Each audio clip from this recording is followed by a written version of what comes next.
वो current affair से ही तैयार होगा। क्योंकि अभी जो पैटर्न हम लोग देखे वो ये देखे कि अब पीटी आप अच्छे से पढ़िएगा तो मेंस अच्छे से जाएगा, अगर मेंस अच्छे से पढ़िएगा तो जरूरी नहीं है कि मेंस अच्छा से जाए। क्यों? क्योंकि जितना भी शॉर्ट क्वेश्चन आ रहा है उसका बेस पॉइंट जो है वो आपका पीटी का कंटेंट है। ऐसा क्यों बोल रहा हूं मैं? क्योंकि आप मेंस में सब कुछ नहीं पढ़ सकते।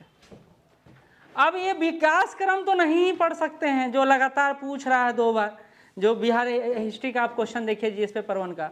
लेकिन एक चीज देख रहे हैं, पेपर 1 हो या पेपर 2 हो, चाहे वो पॉलिटी सेक्शन हो, चाहे इकोनॉमिक ज्योग्राफी सेक्शन हो, चाहे साइंस एंड टेक सेक्शन हो, इन तीनों का बिहार से रिफरेंस करके क्वेश्चन आ रहा है।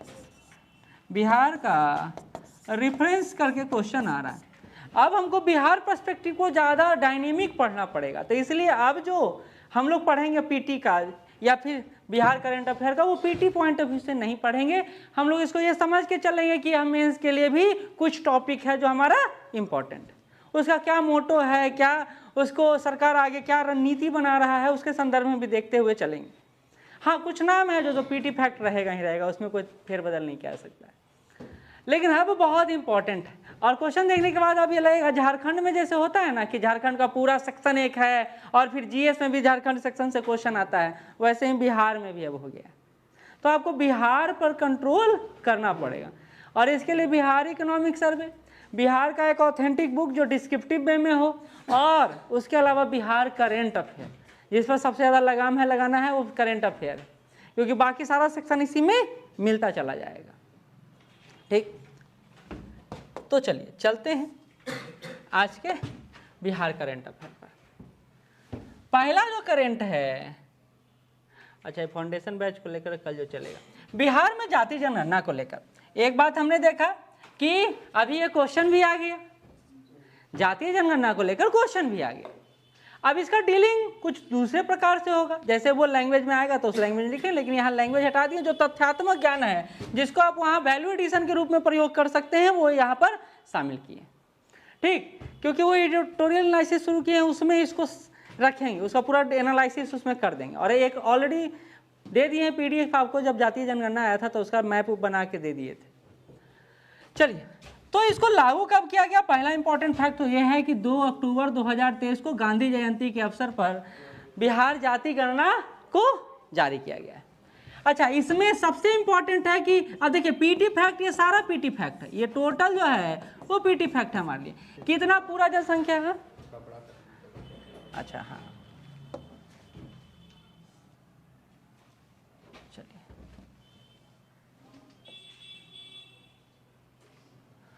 हाँ, बिहार में टोटल जनसंख्या पॉपुलेशन कितना है? 13.07 करोड़। ये डाटा आपको 2 रूपों में याद रखना है, एक तो इस तरह करोड़ में रखना है, और एक 13 करोड़ कितना लाख है ये सारा याद रखना है, तो वो डाटा हम दे देंगे आपको। ठीक, बिहार में रहने वाले लोग 13 करोड़ में कितना लोग रहते हैं? तो 12.5 करोड़ के आसपास लोग बिहार में रहते हैं। तो बाकी कहाँ हैं? तो या तो दूसरे राज्यों में या दूसरे देश में है। तो बाहर रहने वाले कितने? 0.53 करोड़, यानी 53 लाख के आसपास लोग बाहर रहते हैं, जिसमें पुरुष आबादी कितना में? 13 करोड़ में 6.41 करोड़ जो है वो पुरुष आबादी है, और महिला आबादी है 6.11 करोड़। एक और चीज है, ये लैंगिक असमानता को भी दिखलाता है, यानी जेंडर इनइक्वलिटी को भी दिखाता है। ये कैसे? हमारे यहाँ पुरुष आबादी ज्यादा, महिला आबादी कम है। अन्य लोग जो हैं, यानी बाहर के लोग जो रहते हैं हमारे यहाँ, वो 82,836 लोग। तो ये एक डाटा है जो पीटी पॉइंट ऑफ व्यू से है। लेकिन हमारे यहाँ जातीय आधार पर विश्लेषण होगा तो पूछा जाएगा कि जातीय आधार पर कितने तरह के लोग हमारे यहाँ रहते हैं, तो उसमें से फिर अन्य डाटा का इंपॉर्टेंस बढ़ जाता है। जैसे पहला, कुल जनसंख्या में विभिन्न वर्गों का हिस्सा कितना, जैसे देखिए रिजर्वेशन भी सरकार इसी अनुसार तय किया है। सरकार का रिजर्वेशन पॉलिसी भी आप देखिएगा तो वो जातीय गणना के आधार पर ही रिजर्वेशन को कितना कर दिया है अब? 75%। 75% को ऐसे बांटे, 65% प्लस 10%, तो ये 75% रिजर्वेशन बिहार में हो जाता है। EWS का पहले से ही 10 था, यानी सरकार ने 15% बढ़ाया, ज़्यादा नहीं बढ़ाया। लेकिन वो बढ़ाया है कहाँ? तो वो बढ़ाया है जातीय आधार पर, जो हमारे यहाँ गणना हुआ है उसके आधार पर सरकार ने आरक्षण के प्रावधान को बढ़ाया। अब इसको यहाँ देख सकते हैं कि हमारे यहाँ सबसे बड़े स्तर पर जो जाति है वो अत्यंत पिछड़ा वर्ग, इसलिए इनका रिजर्वेशन में इसका चांसेस भी बढ़ा दिया गया है। इसके बाद आप आइएगा तो फिर पिछड़ा वर्ग का है, तो ये दोनों मिलाकर लगभग 45% के आसपास रिजर्वेशन ले रहे हैं, मे भी अगर करेक्ट हूँ मैं तो। अनुसूचित जाति का हमारे यहाँ 19.651% है, और वहीं जनजाति तो हमारे यहाँ ज़्यादा है नहीं। वहीं अनारक्षित यानी जनरल कैटेगरी के 15.5224% हमारे यहाँ। अच्छा, इस डाटा को कैसे हम लोग देखेंगे? इस डाटा को देखने का नजरिया तो एक तो ये तथ्यात्मक ज्ञान हो गया, और दूसरा बिहार में जातीय विविधता को यह दिखाता है, विविधता का परिचायक है, विविधता का परिचायक है। अच्छा, एक और कंटेंट है कि यह वोट बैंक की राजनीति को भी प्रदर्शित करता है, करता है या नहीं करता है? एक और चीज है, सरकार के सामाजिक आर्थिक सशक्तिकरण में भी इस डाटा की अपनी भूमिका हो सकती है। ये वाला पॉइंट आप समझे, सामाजिक आर्थिक सशक्तिकरण, क्योंकि सरकार जितना भी पॉलिसी या जितना भी प्रोग्राम बनाती है ना, वो डाटा के आधार पर ही तो बनाती है। तो सरकार के पास अगर ये डाटा है तो सरकार विभिन्न जातिगत स्तर पर अपने प्रोग्राम को या अपनी पॉलिसी को निर्माण कर सकती है। तो ये आधार है हमको इस डाटा को देखने का, ठीक है। अब बात किया जा रहा है कि भैया हमारे यहाँ धार्मिक आधार पर क्या स्थिति है। तो नो डाउट हमारे यहाँ हिंदू जनसंख्या सबसे ज़्यादा है, 10,71,92,958 प्रतिशत के रूप में ज़्यादा याद रहेगा, यानी अप्रॉक्स 82% पॉपुलेशन जो है हिंदू आबादी का है। 13 करोड़ में से अब हिंदू आबादी कितना है तो 82% के आसपास है। ये अप्रॉक्स भारत के हिंदू आबादी से मिलता जुलता है, ठीक है। इस्लाम यानी मुस्लिम कम्युनिटी हमारे यहाँ कितना तो 17.70% है। उसके बाद ईसाई, इसके बाद सिख, बौद्ध, जैन, इन सब का प्रतिशत बहुत ही कम है। तो बिहार में अगर जातीय आधार पर और धार्मिक आधार पर विश्लेषण किया जाए तो हिंदू ऐसे भी बहुसंख्यक आबादी के रूप में मौजूद है।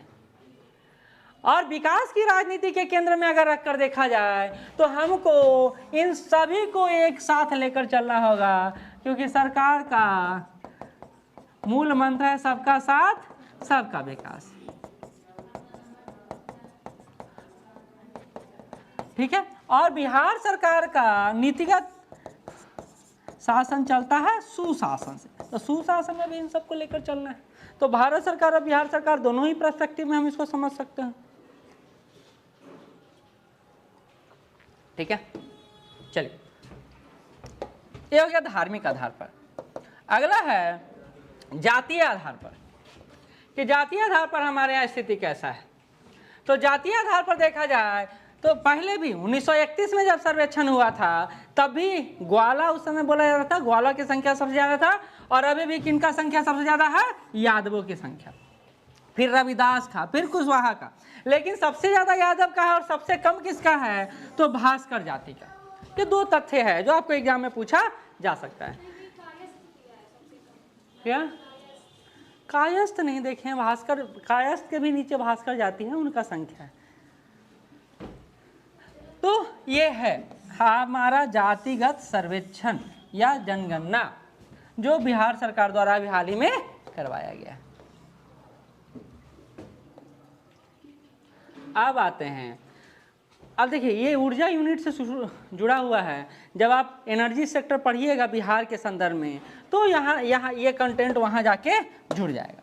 कहता है कि घरेलू बिजली उपभोक्ता के मामले में बिहार का स्थान पूरे देश में कितने नंबर पर है? तीसरे नंबर पर है। अच्छा, इससे ये समझ सकते हैं कि हमारे यहाँ लिविंग स्टैंडर्ड बढ़ा है। लिविंग स्टैंडर्ड यानी जीने की संकल्पना का विकास हुआ है, क्योंकि जैसे ही एनर्जी कंज्यूम ज़्यादा होता है, इसका एक सीधा सा मतलब है कि हमारे यहाँ मिडिल क्लास और लोअर क्लास भी इस एनर्जी का उपभोग करने में लगा हुआ है, क्योंकि ऐसे भी हमारा फैक्ट्री है नहीं, उद्योग धंधे हैं नहीं। ठीक, कहता है कि उत्तर बिहार में 92% जो पॉपुलेशन है वो बिजली का उपभोग कर रहा है, और वहीं दक्षिण बिहार में कितना है, तो 86.8%। अच्छा, ओवरऑल बिहार में देखा जाए तो ओवरऑल देखा जाए तो बिहार का तीसरा स्थान है, जिसमें असम का पहला स्थान है और दूसरा स्थान झारखंड का। समझ सकते हैं, क्योंकि प्राकृतिक संसाधनों के स्तर पर झारखंड की स्थिति हमसे ज़्यादा बेहतर है।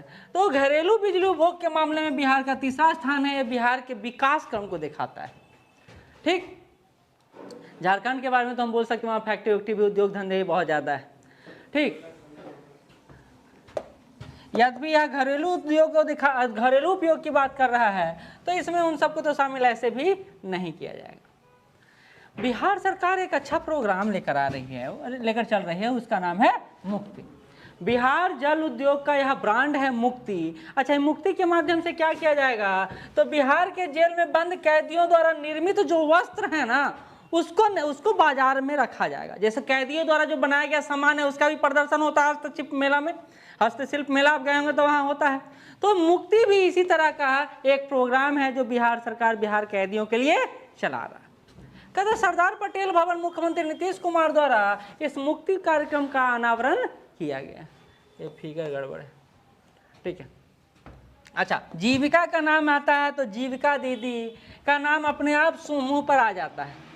तो जीविका को लेकर एक छोटा सा हमारे पास है कि जीविका दीदियों द्वारा पहला मखाना उद्योग सहरसा जिले में शुरू किया गया।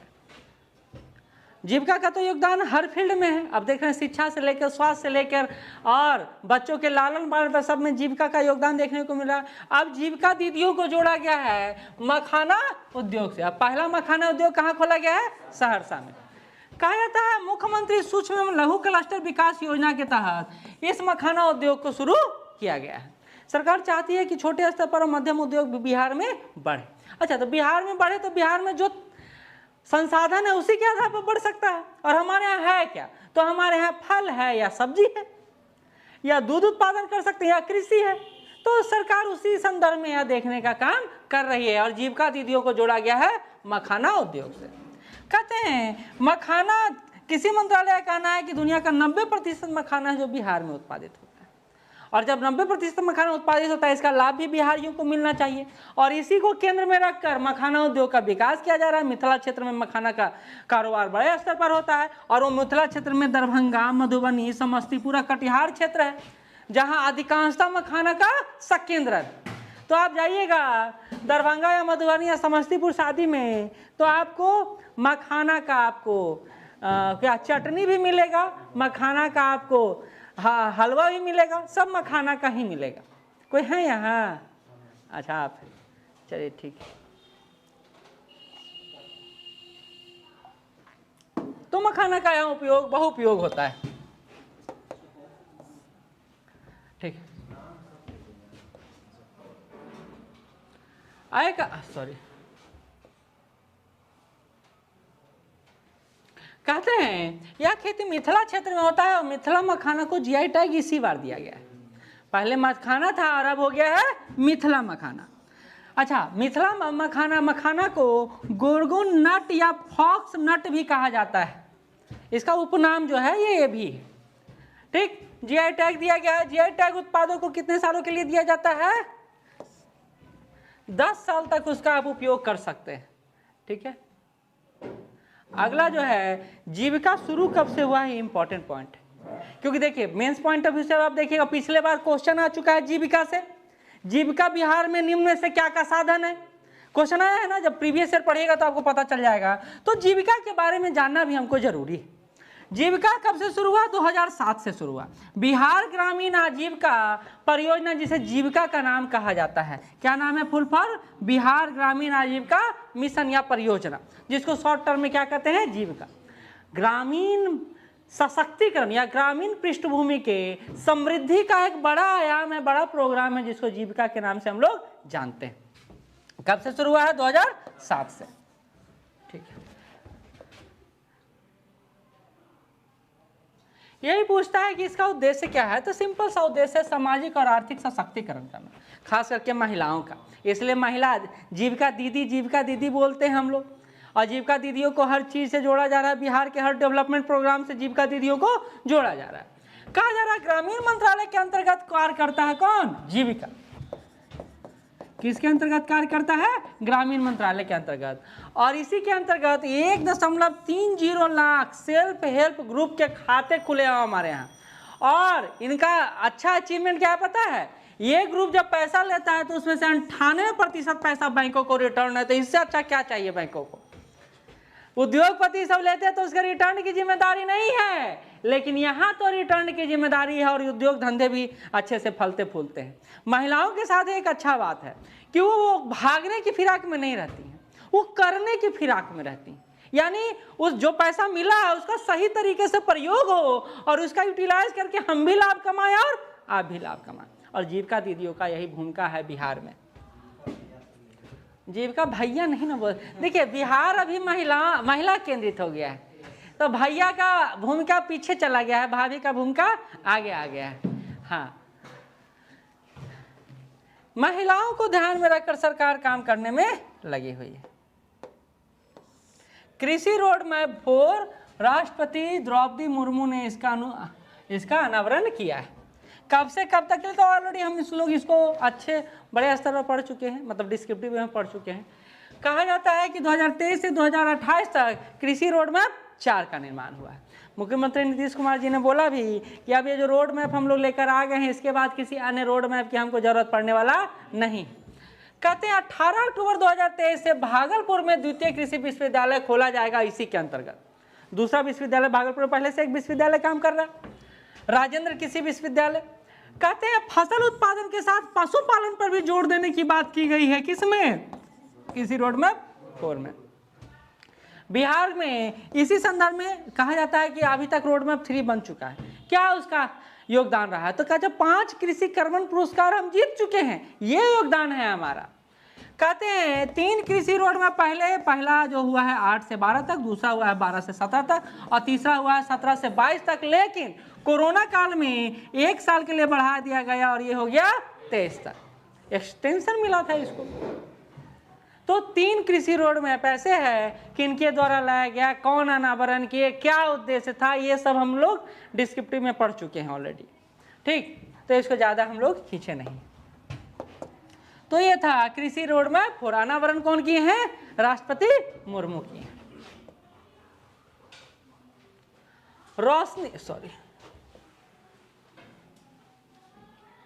ये है रोशनी परवीन। कहाँ से? तो बिहार के किशनगंज से, बिहार के किशनगंज से है रोशनी परवीन। सामने देख रहे हैं। क्यों चर्चा में है भाई? तो स्विट्जरलैंड के जेनेवा में विश्व युवा शिखर सम्मेलन हो रहा है। दुनिया से 6 युवा ही चुने गए हैं, उसमें से एक ये है जो भारत का प्रतिनिधित्व संयुक्त राष्ट्र के जेनेवा कन्वेंशन में करेंगे। तो 2023 में भारत का प्रतिनिधित्व करने वाली एकमात्र युवा हैं जो बिहार से जुड़ी हुई। नाम है उनका रोशनी परवीन। ठीक है, क्यों चर्चा में है पता चल गया। चलिए, तो एक बार हम लोग अभी तक क्या क्या देख चुके हैं इसको देख लेते हैं। ठीक, फिर आगे बढ़ते हैं। हम लोग जातीय जनगणना देखें और देखें कि बिहार में कितना जनसंख्या है। तो 13 करोड़ के आसपास जनसंख्या पहुंच गया है, जिसमें बिहार से बाहर रहने वाले 53 लाख के आसपास लोग हैं और हमारे यहाँ अन्य राज्यों से रहने वाले लोगों की संख्या 82,836 है। इसमें सबसे ज़्यादा होंगे सिख होंगे और जैन लोग होंगे, सॉरी बौद्ध लोग होंगे। ठीक, क्योंकि हमारे यहाँ कहते हैं सबसे बड़ा जनसंख्या पर कौन सा क्वेश्चन आ सकता है, तो सबसे ज़्यादा बड़ा जनसंख्या पर ईबीसी है। इकोनॉमिक बैकवर्ड क्लास कितना है भाई? तो 36% के आसपास है। उसके बाद ओबीसी, उसके बाद तो अनुसूचित जाति, उसके बाद जनरल। ठीक, देखा जाए धार्मिक आधार पर तो हिंदुओं की संख्या सबसे ज्यादा है 82% के आसपास, फिर मुस्लिमों की संख्या है 18% के आसपास, बाकी सबका 0.5 0.11 है, ज्यादा बड़ा जनसंख्या वर्ग नहीं है। लेकिन जातिगत आधार पर जनसंख्या को देखा जाए तो यादवों की संख्या सबसे ज्यादा है, सबसे कम भास्कर की जनसंख्या। कोई धर्म मतलब कोई धर्म नहीं मानने वाले नास्तिक लोग। हाँ, आपको क्या लगता है नास्तिक लोगों की संख्या कम है ना? कुछ लोग हैं ना कहते हैं हमको धार्मिक मूल्यों से कोई ज़्यादा लगाव नहीं है, हम अपना व्यावसायिक मूल्यों पे ज़्यादा यकीन करते हैं, या एक ऐसे धर्म को स्वीकार कर चुके हैं जिनका किसी धार्मिक में जुड़ाव नहीं, जैसे वो राम रहीम के साथ जुड़ गए, बाबा रामदेव के साथ, निरंकारी बाबा के साथ जुड़ गए, तो उनका एक अलग तरह का प्रवृत्ति है जो इन धर्मों से अलग है। बात समझे? पानी लाइएगा नीतीश।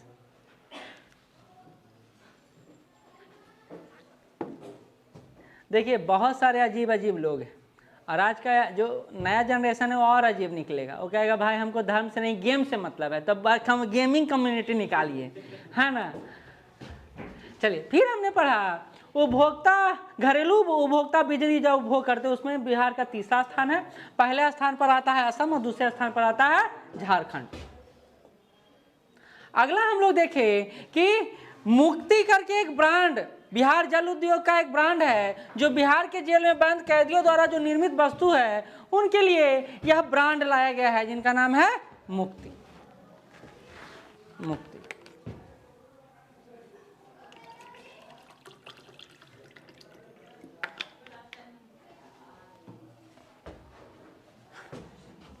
चलिए, इसके बाद हमने जीविका दीदियों के बारे में पढ़ा कि बिहार के ग्रामीण सशक्तिकरण के उद्देश्य से, सामाजिक आर्थिक विकास के उद्देश्य से बिहार सरकार ने जीविका का निर्माण किया है, जिसका फुल फॉर्म क्या है? बिहार ग्रामीण जीविका आजीविका परियोजना, जिसके जीविका के नाम से जानते हैं। फिर हमने कृषि रोड मैप 4 के बारे में पढ़ा जिसमें पशुपालन पर जोर दिया जा रहा है। अब दलहन और तिलहन फसलों पर जोर दिया जा रहा है, प्रौद्योगिकी उन्नयन पर जोर दिया जा रहा है, और 23 से 28 तक है। ठीक है, हाँ, मोटे अनाज के लिए। रोशनी परवीन के बारे में पढ़ा। फिर हम लोग आते हैं बिहार में प्रदूषण को लेकर। आए दिन सुनते हैं कभी पटना तो कभी बेगूसराय तो कभी मोतिहारी, प्रदूषण के स्तर पर कोई ना कोई सिटी बिहार का है वो आते रहता है। पिछले साल ही हमने देखा था कि विश्व के 20 सबसे प्रदूषित शहरों में बिहार के कितने शहर थे? 5 शहर थे। तो ये आंकड़ा भाई आधा है, लेकिन हमको क्या फर्क पड़ता है, जब कोरोना खा गए तो प्रदूषण को भी खा जाएंगे, ऐसा हम सोच के चलते हैं। इसलिए बिहार सरकार इसको लेकर चिंतित नहीं हुआ करती थी, लेकिन हाल ही के दिनों में जिस तरह स्वास्थ्य समस्या बढ़ा है तो सरकार ने भी रोड पर सीएनजी और इलेक्ट्रिक बस को उतार दिया, और सरकार ने स्क्रैपिंग नीति लाया है कि 15 साल से ज़्यादा के जो वाहन हैं वो रोड पर नहीं चल सकते हैं। तो बिहार सरकार के ये प्रयास तो हैं, लेकिन उससे क्या होता है? हम तो रहेंगे, बुरे कामों में तो हम रहेंगे। तो भारत में प्रदूषित शहरों में जो इंस्पायर लिविंग साइंसेज की रिपोर्ट है उसके आधार पर बोलता है दिल्ली सबसे ज़्यादा प्रदूषित शहर है, फिर पटना, और फिर मुजफ्फरपुर का स्थान आता है। हाँ, ये कैसे कर दिए हैं? ये गलत कर दिए हैं। ये है कि बिहार टॉप, पटना आता है 20 पोजीशन पर। रुक जाइए देख लेते हैं। टॉप 3 में, हाँ टॉप 3 में सही है। टॉप 3 प्रदूषित शहरों में दिल्ली है, पटना है और मुजफ्फरपुर है। उसके बाद सबसे खराब यातायात वाले में हमारा कौन सा है? 2 शहर है, आरा है और बिहार शरीफ। आरा और बिहार शरीफ है। तो सबसे ज़्यादा प्रदूषित में पटना सेकंड नंबर पर आ रहा है, और उस सबसे खराब यातायात में आरा और बिहार शरीफ का नाम। ठीक, तो ये रिपोर्ट दिया है रेस्पायर लिविंग साइंसेज द्वारा। अब देखिए हर रिपोर्ट अपना अपना होता है, अलग अलग रिपोर्ट के आधार पर अलग अलग रैंकिंग निकाला जाता है।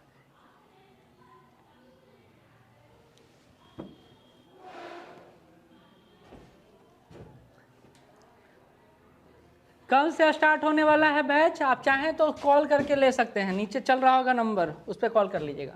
चलिए आगे बढ़ते हैं। यहीं पर हिंदी में इंग्लिश में लिखा हुआ है, जिनका इंग्लिश होगा देख लीजिएगा। ये देख लिए। अब आते हैं top 10 agriculture state in India. आते हैं यहाँ पे। कहता है कृषि क्षेत्र में भारत का वैश्विक स्तर पर 6वां स्थान है।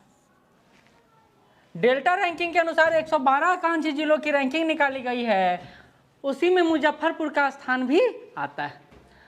नहीं, तो कृषि में शीर्ष स्थान पर है मुजफ्फरपुर, अच्छा से नहीं दिया हुआ है। हाँ मुजफ्फरपुर, नहीं बिहार में नहीं, भारत भाई बिहार में कृषि के क्षेत्र के आधार पर मुजफ्फरपुर का रैंकिंग नंबर 1 है और पूरे भारत में 6वां नंबर पर है। यह डेल्टा रैंकिंग के अनुसार 112 आकांक्षी जिलों की बात की गई है। और मुजफ्फरपुर के बारे में आपको पता होगा कि इसको स्वीट सिटी के नाम से भी जाना जाता है, क्योंकि यहीं पर शाही लीची का उत्पादन होता है, जिसको जीआई टैग भी मिला हुआ है, ये दिया हुआ है। अब पहला लीची शो का भी आयोजन मुजफ्फरपुर में ही किया गया है, तो ये भी 2023 में ही हुआ है, तो इस बात को ध्यान में रखिएगा, ठीक है।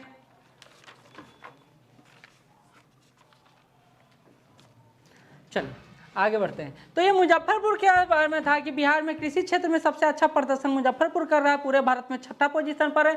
इसको स्वीट सिटी के नाम से भी जाना जाता है, शाही लीची के कारण।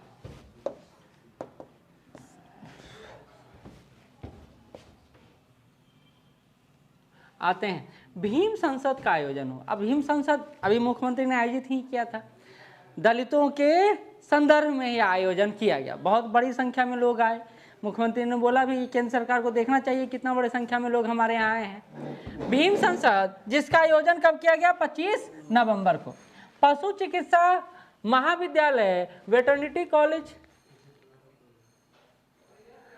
अच्छा ये ऐसे ऐसे लिखे हैं ना,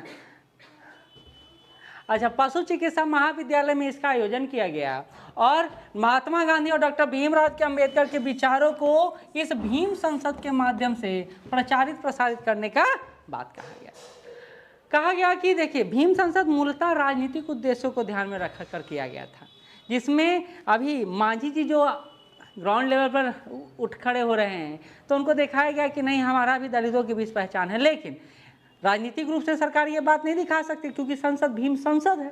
तो उन्होंने इसको किस रूप में दिखाया, तो महात्मा गांधी और डॉक्टर भीमराव अंबेडकर के विचारों को संप्रेषित करने के उद्देश्य से, बताने के उद्देश्य से बिहार सरकार ने एक संसद का आयोजन किया है जिसका नाम है भीम संसद। कहाँ हुआ है, तो पशु चिकित्सा विश्वविद्यालय में इसका आयोजन हुआ है, ठीक।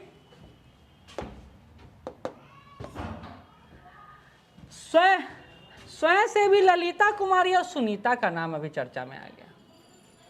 ये वॉलेंटियर हैं, दोनों समाज सेवी हैं और नई दिल्ली में स्मृति ईरानी द्वारा ललिता कुमारी और सुनीता कुमारी को पुरस्कृत किया गया। क्यों पुरस्कृत किया गया, क्योंकि ये कुपोषित बच्चों को रेफरल सेवाएं और प्रबंधन प्रदान कर रही थी और इसको देखते हुए चूंकि महिला विकास मंत्री हैं, मानव संसाधन विकास मंत्री हैं स्मृति ईरानी, तो चूंकि यह बालिकों के संदर्भ में काम कर रही थी तो इन दोनों को, ललिता कुमारी और सुनीता कुमारी को बुलाया गया। और इसी क्रम में निराला स्मृति सम्मान की बात कर लेते हैं जो बिहार के अरुण कमल जी को दिया गया। ये दोनों मिला किनको, ललिता कुमारी और सुनीता को, किस कुपोषित बच्चों को रेफरल सेवाएं देने के लिए। लेकिन निराला स्मृति सम्मान 2023 से सम्मानित किया गया अरुण कमल को। ये तथ्य था, साइड में लिख दिए। चलिए आगे बढ़ते हैं। कौन, ये साहित्य के क्षेत्र में शायद काम करने के उद्देश्य से दिया जाता है। देखिए इसी में ललिता कुमारी और सुनीता कुमारी ये जो आशा कार्यकर्ता है, अब आशा का नाम आ गया तो आशा का फुल फॉर्म को समझना चाहिए, तो इसका फुल फॉर्म है एक्रीडेटेड सोशल हेल्थ एक्टिविस्ट, जो 2005 में आशा कार्यकर्ता का निर्माण हुआ है बिहार में। कहते हैं इसका उद्देश्य है हाशिए पर रहने वाले समुदायों को स्वास्थ्य देखभाल प्रणाली से जोड़ना, यानी हेल्थ सेक्टर से इसको जोड़कर आगे बढ़ाना। तो आशा कार्यकर्ता बिहार में मूलतः ये अभी जो प्रेग्नेंट आप होते मतलब होती हैं औरतें, तो उनको हॉस्पिटल तक लाने का काम करती है। तो 1100 माँ को भी मिलता है और 500 रुपया इनको भी मिलता है, आशा कार्यकर्ता को मिलता है। तो गांव के स्तर पर ये बहुत ज़्यादा एक्टिव है, जैसे जीविका दीदी एक्टिव है वैसे ही, ठीक है। अब ये अभी का डाटा नहीं पता है, ये पहले का पता है हमको। तो आशा कार्यकर्ता तो बिहार में कार्यरत हैं ही, इसी के साथ साथ हमारे यहाँ आंगनबाड़ी कार्यकर्ता भी कार्यरत है। आशा आंगनबाड़ी अब मिलकर ही कहीं कहीं काम करते हुए आपको दिखाई देंगे। जहां आशा का स्थापना 2005 में हुआ है, वहीं आंगनबाड़ी का गठन कब हुआ, 1975 में। ये इनका भी उद्देश्य वही है कि बच्चों के भूख और कुपोषण का मुकाबला करने में उनको मदद प्रदान करना या उनको मदद देना कि भाई अगर कुपोषण के शिकार हैं तो खाद्य सुरक्षा सुनिश्चित कराया जा सके बच्चों के संदर्भ में।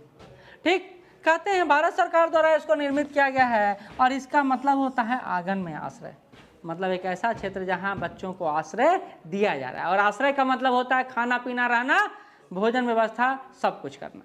तो वो आंगनबाड़ी सेविकाएं करती। ठीक, बरौनी रिफाइनरी चर्चा में आ गया।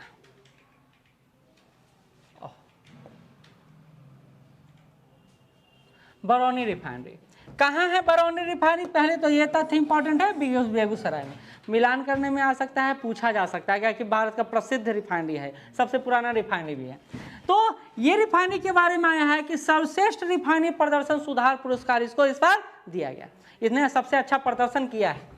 साथ ही बोला जाता है कि उच्च प्रौद्योगिकी द्वारा बरौनी रिफाइनरी को अपग्रेड किया गया है और बरौनी को राज्य का औद्योगिक राजधानी भी कहा जाता है। इसी कारण से, किस कारण से? बरौनी रिफाइनरी के कारण बरौनी को औद्योगिक राजधानी बोला जाता है। जैसे भारत का बिजनेस कैपिटल कौन है? मुंबई। तो वैसे ही बिहार का बिजनेस कैपिटल है बरौनी। ठीक है, कहाँ है? बेगूसराय में।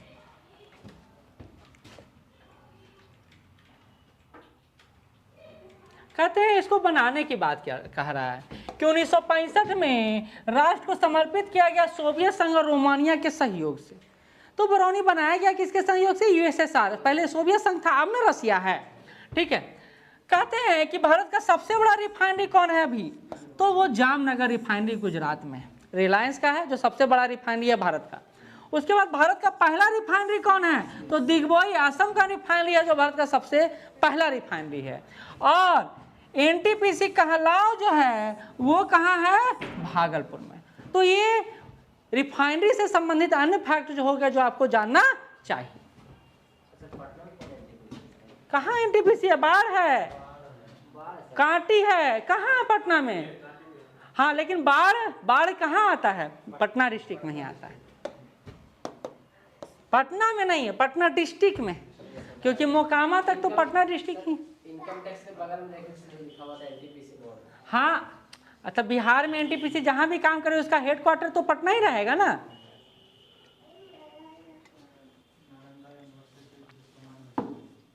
सब चल रहा है पटना में, तो हेडक्वार्टर रहना लाजमी सी बात है। पटना में नहीं रहेगा तो कहाँ रहेगा, है ना। चलिए, तो हमने भारत का सबसे बड़ा रिफाइनरी देख लिया, हमने भारत का सबसे पहला रिफाइनरी देख लिया, हमने एनटीपीसी कहलगांव रिफाइनरी को देख लिया कहाँ पर अवस्थित है, और पटना में कहाँ है? बाढ़ में। जाइएगा पटना से होते हुए मोकामा, जमुई, तो आपको रास्ता में ही मिल जाएगा। चले आते हैं, शैलेश कुमार जमुई जिले से जुड़े हुए हैं, पैरा और एशियाई गेम 2023 में स्वर्ण पदक विजेता है। ऊंची कूद प्रतिस्पर्धा में इन्होंने स्वर्ण पदक जीता है। तो ये छोटा सा फैक्ट है जो आ सकता है आपका। भारत का एशियाई गेम्स में रैंकिंग क्या रहा है? तो 5वां रैंकिंग रहा है। कितना मेडल हमने एशियाई गेम्स में जीता है? 111। करंट अफेयर में इसको ज़्यादा अच्छे से पढ़ लेंगे। तो ये 111 मेडल में 29 गोल्ड रहा है, सिल्वर 21 रहा है और ब्रॉन्ज 51 रहा है। तो खैर इसको बिहार के पर्सपेक्टिव से ही हम लोग देख रहे हैं कि बिहार का कौन सा खिलाड़ी है? शैलेश कुमार, जिन्होंने किस प्रतिस्पर्धा में? तो ऊंची कूद प्रतिस्पर्धा में स्वर्ण पदक जीता है। ठीक, अभी मोनूलहक स्टेडियम में रणजी मैच हो रहा है, जानते हैं? ये बदनामी वाला बहुत बड़ा इशू हो गया है। दिखाया गया, बिहार सरकार बोला भैया जिसको आना है आ जाओ अपने रिस्क पर देखने के लिए मैच। टूटे फूटेगा तो तुम लोग समझो, क्योंकि वहाँ सब पुलिस वाला का या जीआरपी का सब है कैंप, और मेट्रो वाला तो और तहस नहस कर दिया। हाँ, तो ये हमारा खेल का स्थिति है। जबकि हम लोग बोल चुके हैं कि मोनूलहक को विश्व स्तरीय स्टेडियम बनाएंगे, और यही चलते आलोचना भी करते हैं कि जिस दिन मुख्यमंत्री ये बात बोले उसी के 2 दिन बाद मेट्रो वाला सारा प्रोजेक्ट वहीं जाके रख दिया गया। तो राजगीर से क्या मतलब है आपको? वो नीतीश कुमार जी को मतलब है। चलिए, कहते सबसे बेहतर प्रदर्शन इसमें किसने किया? तो चीन ने किया है। अब देखिए, हम जितना मेडल आए उससे दुगना तो ये गोल्ड मेडल ले आए, तो हम इसको क्या बोले? ठीक, चलिए एक और हैं प्रमोद भगत, बैडमिंटन में स्वर्ण पदक जीत कर लाए, ये बिहार के वैशाली जिले से जुड़े हुए हैं। डबल में ब्रॉन्ज जीते और मिक्स में भी ब्रॉन्ज इन्होंने जीता है। तो ये प्रमोद भगत हैं जिनके बारे में अभी हमने जाना कि ये स्वर्ण पदक भी जीते, मिक्स और ब्रॉन्ज में भी, मिक्स में ब्रॉन्ज जीत कर ये लाए। मिक्स में होता है कि 2 प्लेयर मिल के जीतता है, जैसे प्रमोद भगत का नाम है। कहाँ से जुड़े हुए प्रमोद भगत? बिहार से जुड़े हुए। बिहार में कहाँ से? वैशाली से। ठीक है, अब बढ़ते हैं त्रिशा झा के बारे में। बिहार के भागलपुर की रहने वाली त्रिशा झा हाल ही में चर्चा में रहीं क्योंकि अमेरिकी राष्ट्रपति ने the president life time achievement award से इनको सम्मानित किया है। ये पढ़ाई के क्षेत्र में बच्चों के लिए कार्य कर रही हैं और बहुत छोटी उम्र में 16-17 साल की हैं ये, और इन्होंने बच्चों के लिए जो काम किया है उसी के लिए इनको the president life time achievement award से सम्मानित किया गया है। तो बिहार के लिए एक बहुत बड़ा उपलब्धि है ये। कहाँ से हैं? भागलपुर से हैं। त्रिशा झा नाम है। 37वां एशियन गेम्स, सबसे पहले बात तो कहाँ आयोजित किया गया? तो गोवा में आयोजित किया गया है। एक और चीज पूछा जा सकता है, नेशनल गेम्स, केम्मा नेशनल गेम का आयोजन इस बार 2023 में हुआ है। 37वां नेशनल गेम का आयोजन इस बार हुआ है। ठीक है, एक बात और कि ये सब हो रहा है नवंबर में, तो नवंबर में हमारा एग्जाम तो उसके पहले हो जाएगा, तो ये करंट पूछा जा सकता है। ठीक है, कहते हैं इसमें बिहार ने 8 पदक जीता है और इसके साथ हम लोग 30वें स्थान पर काबिज है। 8 पदक में से स्वर्ण पदक कोई भी नहीं रहा, 3 रजत रहा, 5 कांस्य रहा, तो हमारी स्थिति अच्छी नहीं। गटका पंजाब का एक खेल है, इसको इसमें पहली बार शामिल किया गया और 43 प्रतिस्पर्धा इस गेम में हुआ, गोवा में आयोजित हुआ। और श्रेया रानी ने ताइक्वांडो में विभाजन के बाद पहला बार कोई मेडल लाने वाली महिला बन गई हैं। ताइक्वांडो में हम लोग 1999 में मेडल लाए थे, उसके बाद बिहार में कोई मेडल नहीं आया था। ये श्रेया रानी है जो ताइक्वांडो में बिहार की पहली प्लेयर बन गई हैं जिन्होंने कोई मेडल लाया। ठीक है, 36वें एशियन गेम्स में कांस्य पदक इन्होंने जीता था और इस बार भी ये जीती हैं। क्या की है ना, बहुत सारा जो डायग्राम हम बनाए थे ना उसको ये अच्छे से देखा नहीं पाए। ठीक है, अच्छा ये श्रेया रानी कहाँ से है? लिख लीजिए, आप लिखे क्या, हम लिखवा देंगे। बेगूसराय से जुड़ी हुई है श्रेया रानी, बेगूसराय से। ठीक है, चलिए आगे बढ़ते हैं।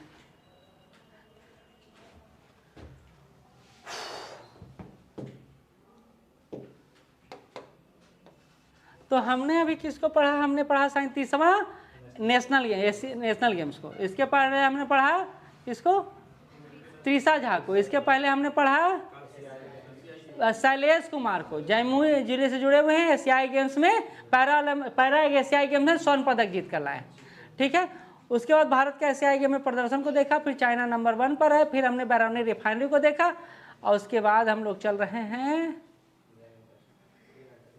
राष्ट्रीय राजमार्ग। बहुत इंपॉर्टेंट तथ्य, बहुत इंपॉर्टेंट तथ्य है।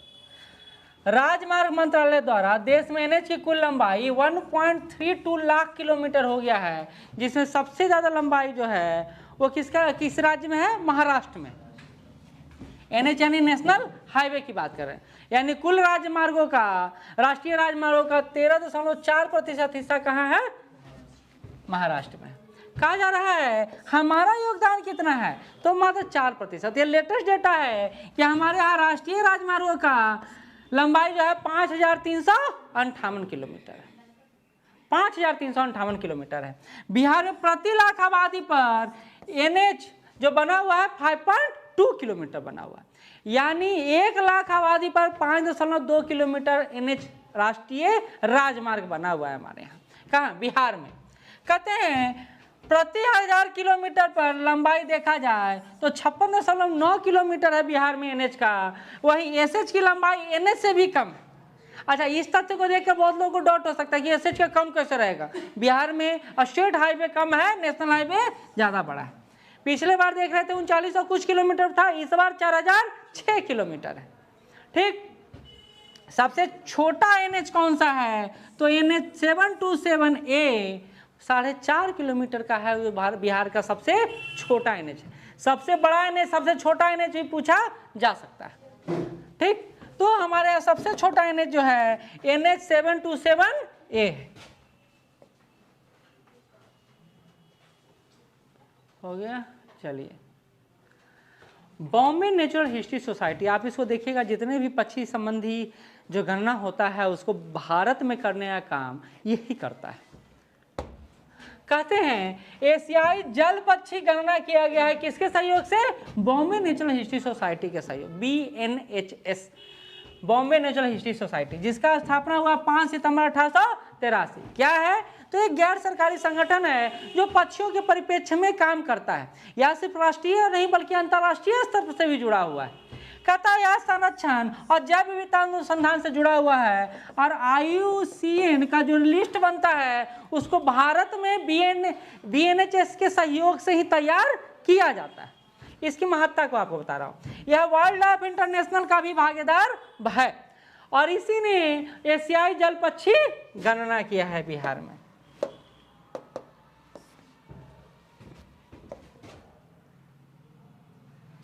कहते हैं कि 2022 में बिहार में 222 प्रजाति था और 45,173 तरह के पक्षियों का अध्ययन किया गया था। लेकिन जब 2023 में अध्ययन किया गया तो यह संख्या 203 प्रजातियों का हो गया और 69,935 प्रजातियां हो गई जो हमारे यहाँ निवास करती हैं।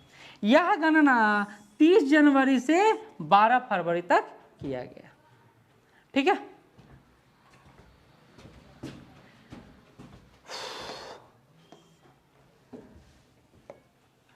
आगे है विश्व युवा सम्मेलन।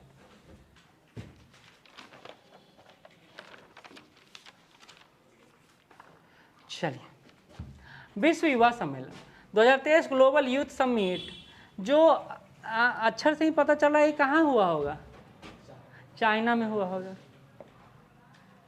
अच्छा, जापान भी हो सकता है। कहता है कि बिहार के कुल 6 युवाओं का चयन इसमें किया गया, जिसमें किशनगंज की रोशनी परवीन के भारत की एकमात्र प्रतिनिधि के रूप में, अभी ऊपर पढ़ चुके हैं ना इसको, अब पढ़ चुके हैं, चलिए दोबारा आ गया, कोई बात नहीं।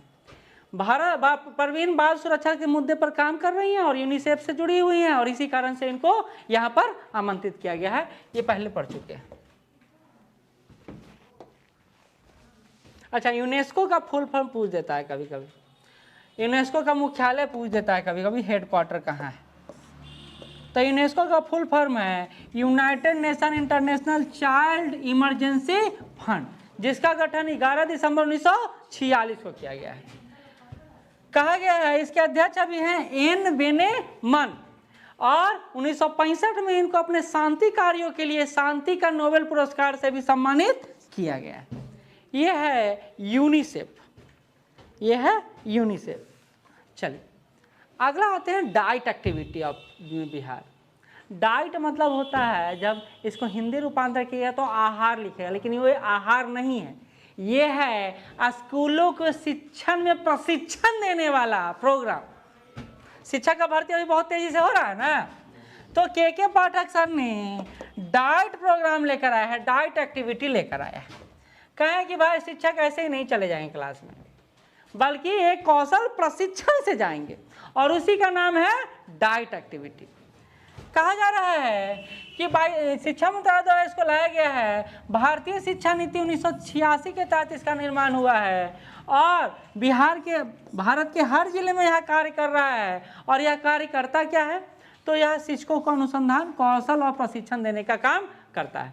इसी में टॉप स्टेट है वो केरल है, दूसरे नंबर पर महाराष्ट्र और तीसरे नंबर पे बिहार है।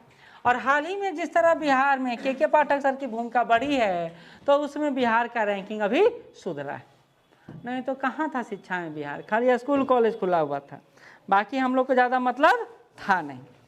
तो यह मूलतः शिक्षकों को ट्रेनिंग देने से जुड़ा हुआ है। जिसमें टॉप 3 स्टेट में बिहार स्टेट का भी नाम आता है। ठीक है, चलिए आगे बढ़ते हैं। केरला तो ऐसे भी आना ही आना है, केरला से तो कंपेरिजन ही नहीं कर सकते हैं। लेकिन बिहार अगर शिक्षा के क्षेत्र में अच्छा काम करा है तो हमारे उपलब्धि है, क्योंकि हमारे यहाँ सिर्फ अटेंडेंस के अलावा कुछ होता था नहीं। लेकिन इस बार जो शिक्षा विभाग काम कर रहा है उसमें आप सुने कि नहीं सुने कि हर शिक्षक को 5 विद्यार्थी है जो गोद लेना है, मैक्सिमम 5 विद्यार्थी। और उसको गोद नहीं लेना है, खाली उसको पढ़ाना है, लिखाना है और पास करवाना है। और अगर बच्चे पास नहीं करते हैं तो शिक्षा विभाग उन पर कार्रवाई करेगा कि भैया काहे पास नहीं किया है। अब टीचर बनना आसान नहीं। अभी देखिएगा एकदम बायोमेट्रिक लगा दिया गया है, दौड़ल जाते हैं, दौड़ल आते हैं, बीच में आप उठ के भाग भी नहीं सकते हैं। क्यों नहीं भाग सकते? क्योंकि सारा बायोमेट्रिक है, पता चल जाएगा सारा चीज़ें। बच्चा पढ़ना चाहता है, बड़ी बात तो है कि आप उसको इन्वायरमेंट नहीं देते हैं।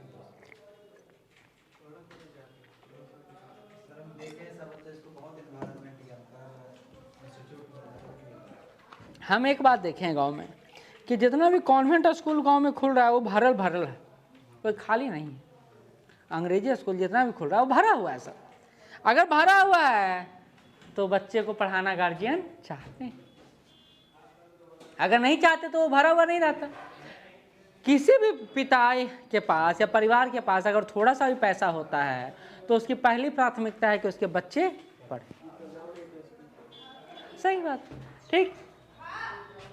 तो ये है हमारा डाइट एक्टिविटी जिसमें बिहार का टॉप 3 में स्थान है। ठीक,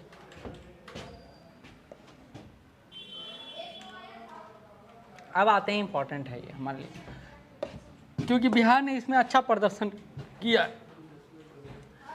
38वां राष्ट्रीय जूनियर एथलेटिक्स चैंपियनशिप 2023 ये वो है जो कहाँ पर हुआ है? तो कोयम्बटूर तमिलनाडु में हुआ है, 7 से 10 नवंबर के बीच। ये डेटो बहुत इंपॉर्टेंट है, और डेट इंपॉर्टेंट है। अच्छा, चलिए बहुत अच्छी बात है। तो राष्ट्रीय जूनियर एथलेटिक्स चैंपियनशिप का आयोजन किया गया और इसके बारे में जो आपको जानना है वो जानना है कि बिहार ने कितना मेडल जीता। तो कहते हैं तमिलनाडु में हुआ है, बिहार ने कुल 11 मेडल जीता है, 11 पदक जीते हैं, जिसमें सबसे अच्छा बात रहा है कि स्वर्ण पदक हमने ज़्यादा जीता है, 6, 4, 1 एस और रजत, सिल्वर और ब्रॉन्ज, गोल्ड, सिल्वर और ब्रॉन्ज। ठीक है, कहते हैं दुर्गा सिंह ने इसमें स्वर्ण पदक जीता है। दुर्गा सिंह जो 1800 मीटर, अच्छा अंडर 18 में है, 1500 मीटर दौड़ में उन्होंने स्वर्ण पदक जीता है। निशु कुमारी अंडर 20 में जैवलिन थ्रो में स्वर्ण पदक जीती हैं। कीसू सिंह अंडर 14 में जैवलिन थ्रो में अब देखिए जैवलिन थ्रो में भारत का अच्छा, जैवलिन थ्रो समझते हैं ना, वो भाला जो फेंका जाता है। ठीक है, और भी मेडल है जो हमने अपने नाम किया है। रिले टीम जो बिहार का है उसने 1x400 में रजत पदक जीता है। वीरेंद्र यादव में अंडर 16 में जैवलिन थ्रो में ही स्वर्ण पदक। अब जैवलिन में आप देखिए 3 स्वर्ण पदक जीत लिए हम लोग।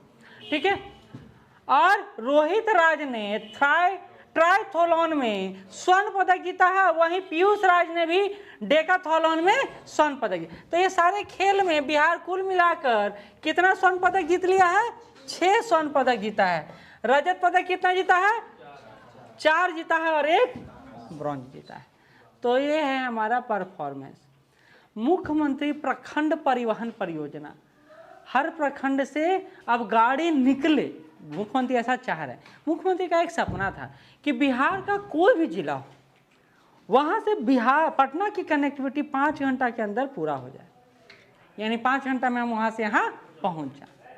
और सरकार अब इसे आगे जोड़ जा रही है, इसके बियॉन्ड जा रही है और सोच रही है कि हर प्रखंड से एक बस सेवा शुरू हो। अच्छा, बस सेवा शुरू हो तो हर जगह सरकार नहीं पहुंच सकती है, तो इन्होंने बोला भैया आपको अगर बस खरीदना तो खरीदिए, हम 5 लाख सब्सिडी देंगे, अनुदान देंगे। तो यही बात कहा जा रहा है कि मुख्यमंत्री प्रखंड परिवहन परियोजना जो परिवहन विभाग द्वारा शुरू किया गया है, इसका संचालन 25-26 तक होगा। 496 प्रखंडों के लिए बस खरीद पर 5 लाख रुपए अनुदान देने की बात कही गई। 5 लाख रुपए अनुदान मिलेगा। कहा जाता है बिहार में ऑनलाइन गेमिंग पर टैक्स अब बढ़ा दिया गया है। पहले 18 था, अब 28। हम इसलिए बात कर रहे थे कि बिहार का युवा अब गेमिंग वाला युवा हो गया। हर कोई मोबाइल खरीद रहा है जो गेम, जिसका प्रोसेसर बड़ा बढ़िया, ताकि वो गेम भी होता है, अब जीबी में होता है ना, जीबी में गेम। हम लोग केबी में गेम खेलते थे, फिर एमबी में आया और अब जीबी में आया। अब उसके आगे बाद आगे फिर टीवी में आ जाएगा। टीवी मतलब टेराबाइट में। तो ये गेमिंग यूज है, तो सरकार ने भी इसका लाभ सोचा और 28% टैक्स लगा रही है सरकार। मॉडल टाइम टेबल, बिहार सरकार ने कहा कि भैया आप सरकारी स्कूल टाइम टेबल के हिसाब से चलेगा, ऐसे ही नहीं जब उठे जब मन किए पहुंच गया, जब मन हुए चले गए, तो ऐसा अब चलेगा नहीं। तो बिहार सरकार ने इसके लिए क्या किया, खास शिक्षा मंत्रालय ने कि मॉडल टाइम टेबल लेकर आया है। सभी सरकारी स्कूलों में मॉडल टाइम टेबल के हिसाब से भी अब पढ़ाई होगा। कहा जा रहा है यह समय सारणी में 9:30 बजे से 3:30 बजे तक पढ़ाई होता है। पहले 10 बजे से 4 बजे तक होता था जब हम लोग पढ़ते थे सरकारी विद्यालय में, अब 9:30 बजे से 3:30 बजे तक होगा। प्रत्येक शिक्षक को अधिकतम 5 बच्चों को पढ़ाना होगा, और सिर्फ पढ़ाना नहीं होगा, गुणवत्तापूर्ण शिक्षा देना होगा और उसको पास भी करवाना होगा, नहीं तो दंड के भागीदार वो बनेंगे। कहा जा रहा है इसी को लेकर आगे है मिशन दक्ष। यह कवायद मिशन दक्ष के नाम से जाना जाएगा। जो शिक्षक को 5 बच्चे को पढ़ाना होगा और उनको पास करवाना होगा, ये किस प्रोग्राम के तहत, मिशन दक्ष के तहत किया जाएगा। कहते हैं परीक्षा में बच्चे फेल होंगे तो संबंधित शिक्षक जिम्मेदार होंगे और उनको पनिशमेंट दिया जाएगा। तो ये बहुत बड़ी बात है। भैया अपना बच्चा तो संभालता नहीं है शिक्षक को, अब दूसरा का बच्चा कैसे संभालेंगे, ये एक बड़ा शिक्षक टेंशन है। बोला जाता है गांव में ना कि शिक्षक का बेटा कभी पढ़ा लिखा नहीं होता है।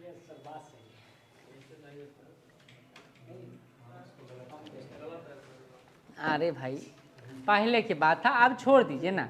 पहले क्या होता था कि टीचर आप दूसरे स्टूडेंट पर इतना ध्यान देते रहता, अपना परिवार छूट जाता था। खैर अब गलत सही दुनिया में आप बहुत आगे निकल गया है। लोकोक्ति में कई सारे लोकोक्ति जो अब अप्रासंगिक हो गए, तो उस पर बात नहीं करते हैं, ठीक है। हाँ, हमने पढ़ा था कि मछली उत्पादन में बिहार का भारत में 4था स्थान है, ये हम लोग पहले पढ़े थे। अब मछली उत्पादन में बिहार आत्मनिर्भर होते चला जा रहा है। कल राज्य में 8.02 लाख मीट्रिक टन मछली का डिमांड है, लेकिन हमारे यहाँ उत्पादन हो रहा है 7.62 लाख टन, यानी अप्रॉक्स हम लोग मछली का उत्पादन कर पा रहे हैं। अब हमको बाहर से लाने की जरूरत नहीं है।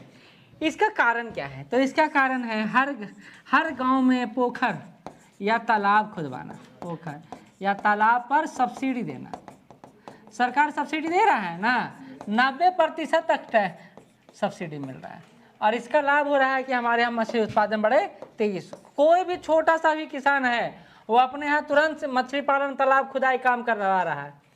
कहते हैं प्रत्येक साल प्रति व्यक्ति जो मछली खपत है हमारे यहाँ 6.464 किलोग्राम के आसपास है, यानी एक साल में हम लोग 6.5 किलो के आसपास मछली खा जाते हैं। तो क्या सर कितना कम खाते हैं, तब मुर्गावा और अंडावा मीटवा कहाँ जाएगा, वो भी तो है उसमें, उसका अलग डेटा है।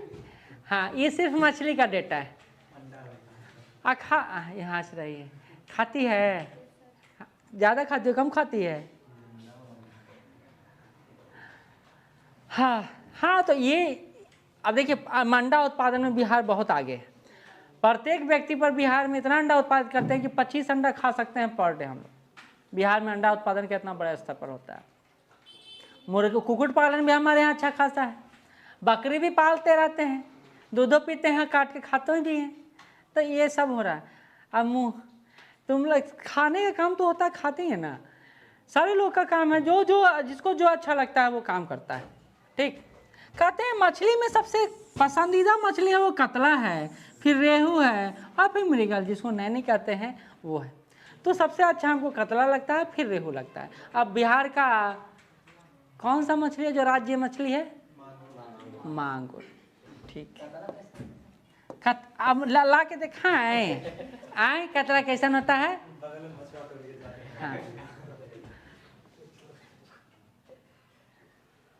अब जब खाइएगा ना तो पूछिएगा सामने वाले को कि कतला मछली हमको दीजिए, तो दिखाएगा, फिर कहेगा मांगुर दिखाइए, फिर रेहू दिखाइए, फिर कहेगा ज्ञान हो गया, अब हम जा रहे हैं, खाना नहीं है।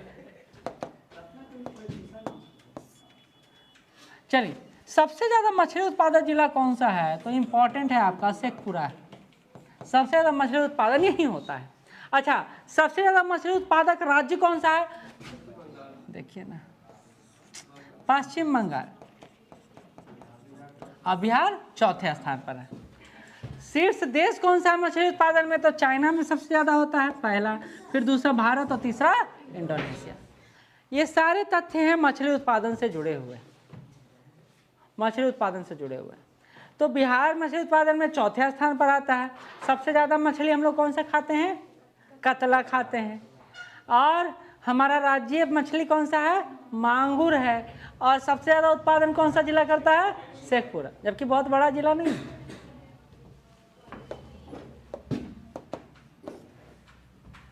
देखिए, बिहार सरकार लगातार यह प्रयास कर रही है कि हमारे यहाँ निवेश ज़्यादा से ज़्यादा आए।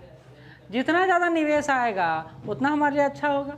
और हमारे यहाँ अभी तक हमने बिहार इकोनॉमिक सर्वे पढ़ा था, तो ये देखा था कि सबसे ज़्यादा खाद्य प्रसंस्करण उद्योग में निवेश आ रहा है, इथेनॉल उत्पादन में निवेश आ रहा है।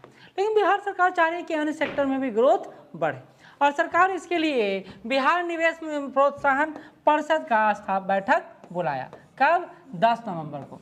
किसके लिए? निवेश लाने के लिए। ठीक है, कहता है 50वीं बैठक बिहार निवेश प्रोत्साहन परिषद का एक बैठक है, 50वां बैठक है, जिसमें 820.76 करोड़ का 46 निवेश हमारे यहाँ आया है। अभी आया है, आएगा, ये बात कह लीजिए, आएगा। सर्वाधिक निवेश किसमें आया है? तो राइस मिल बनाने में 13 प्रस्ताव आए हैं, खाद्य प्रसंस्करण में 14 प्रस्ताव आए हैं। तो इस तरह हमारे यहाँ निवेश को लेकर काम हो रहा है कि देखिए, राइस मिल क्यों? क्योंकि चावल का सबसे अच्छा उत्पादन हम लोग करता है, और उसका प्रसंस्करण करना है, तो खाद्य प्रसंस्करण उद्योग तो बिहार में बहुत डेवलपिंग स्टेज पर पहुंचा हुआ है खाद्य प्रसंस्करण। कहते हैं साथ ही वैशालीपुर में लेदर फुटवेयर का निर्माण किया जाएगा, और उसके साथ साथ हाजीपुर में बिस्कुट और केक यूनिट का निर्माण किया जाएगा। तो ये तथ्य है जो पूछा जा सकता है, किसी में भी पूछा जा सकता है, ये कोई सा भी एग्जाम, SSC हो सकता है, दरोगा हो सकता है, BPSC हो सकता है, कि भैया लेदर फुटवेयर का फैक्ट्री कहाँ स्थापित किया जाएगा? तो वैशाली में स्थापित किया जाएगा। अच्छा, बिस्कुट और केक यूनिट कहाँ स्थापित किया जाएगा? हाजीपुर में।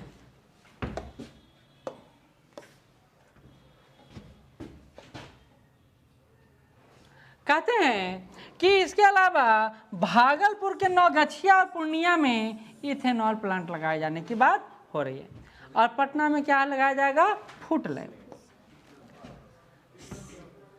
ये परीक्षण के लिए होता है, ये ध्यान में नहीं आ रहा है। नहीं, वो तो पूर्णिया वाला अलग है, ये अलग है। नहीं, फूड लैब उसके लिए, इथेनॉल के लिए नहीं है। अभी देख लेंगे एक बार, इसको देख लीजिएगा, ध्यान। सॉरी,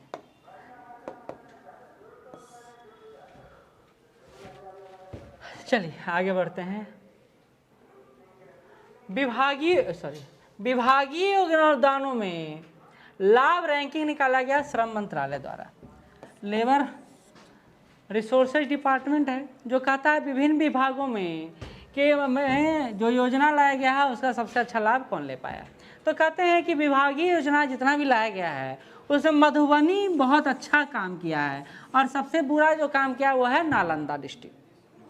मतलब जैसे डिपार्टमेंट प्रोग्राम लाता है ना, विभिन्न प्रोग्रामों को इम्प्लीमेंट करने में, क्रियान्वित करने में सबसे अच्छा कौन किया है? मधुबनी। और सबसे खराब परफॉर्मेंस नालंदा का है। कहता है यह जो निकाला गया है रिपोर्ट रैंकिंग, यह 9 मानकों का आधार बनाकर निकाला गया है। जैसे भवन निर्माण हो गया, टैक्स कलेक्शन हो गया, प्रवासी कामगार हो गया, लाइसेंस और रजिस्ट्रेशन हो गया, इन सब के आधार पर विभागीय योजनाओं का लाभ रैंकिंग निकाला गया है। ठीक है, तो इसमें सबसे बेहतर प्रदर्शन किसने किया है? मधुबनी ने। और सबसे बेकार प्रदर्शन किसने किया है? नालंदा ने। कहते हैं बिहार बिजनेस कनेक्ट समिट का आयोजन, ये भी बिहार में निवेश लाने के लिए ही है। जैसे अभी हमने निवेश बैठक देखा था, यह भी चाहता है कि बिहार में निवेश लाए, लेकिन बिहार में कोई आता नहीं है, तो भाई दिल्ली में हम आयोजन करवा लिए कि भैया यहीं कोई अगर इन्वेस्टमेंट करना चाहते हैं तो आकर कीजिए। तो बिहार में साल 2023 में 585 इकाइयों में 6,354.63 करोड़ का निवेश हुआ है। मतलब पूरा जनवरी से लेकर दिसंबर तक में हमारे यहाँ निवेश पूरा कितना हुआ, 6,354 करोड़ का। कहता है कि इसमें 4 प्रमुख क्षेत्रों में निवेश को प्रोत्साहन देने की बात कही गई है। पहले कपड़ा और चमड़ा उद्योग में, दूसरा खाद्य प्रसंस्करण में, तीसरा IT क्षेत्र में, इंफॉर्मेशन टेक्नोलॉजी में, और चौथा सामान निर्माण में। जो आप करना चाहते हैं, सड़क, बिजली, पानी जो भी है, आप जहाँ भी निवेश करना चाहते हैं वहाँ कर सकते हैं। तो बिहार सरकार इस बार निवेश को लेकर अच्छा खासा प्रोग्राम लेकर, सरकार चाहती है कि हमारे भी उद्योग धंधे हो, ताकि प्रवास की जो समस्या है वो कम हो, माइग्रेशन कम हो सके। और बिहार में सबसे बड़ा प्रॉब्लम तो यही है कि यहाँ से लोग उठकर, गांव सब तो खाली हो गया है, अब वीरान है, वहाँ लोग पहुँच रहे हैं या नहीं पहुँच रहे हैं तो देखना होगा। लेकिन गांव में औरत और बूढ़ा के अलावा कोई नहीं, कोई नहीं। ठीक है, अगला एक नाम है जो है युसरा फातिमा, सिवान जिले से बिलोंग करती हैं युसरा फातिमा जी, और इंडिया बुक ऑफ रिकॉर्ड में इनका नाम दर्ज किया गया है। क्यों? क्योंकि सबसे कम उम्र में सबसे ज़्यादा हिंदी काव्य लिख दिए हैं। और बड़ी बात यह है कि बिलोंग करती हैं मुस्लिम कम्युनिटी से। युसरा फातिमा जी सबसे ज़्यादा हिंदी काव्य लिखा है इन्होंने। 4 हिंदी काव्य इनके महत्वपूर्ण है, जज्बा, मेरे हिस्से की कोशिश, शाम और तन्हाई और बेरुखी। तो इनका वर्ल्ड गिनीज बुक में नाम लिखाया है। नाम है इनका युसरा फातिमा। कहते बिहार का राज्य कवि कौन है? तो विद्यापति हैं। मैथिली कवि के नाम से भी जाने जाते हैं, मैथिली कवि कोकिल के नाम से जाने जाते हैं विद्यापति। इसी तरह भारत का राष्ट्रीय कवि कौन है? मैथिली शरण गुप्त। ये शायद जानते ही होंगे आप।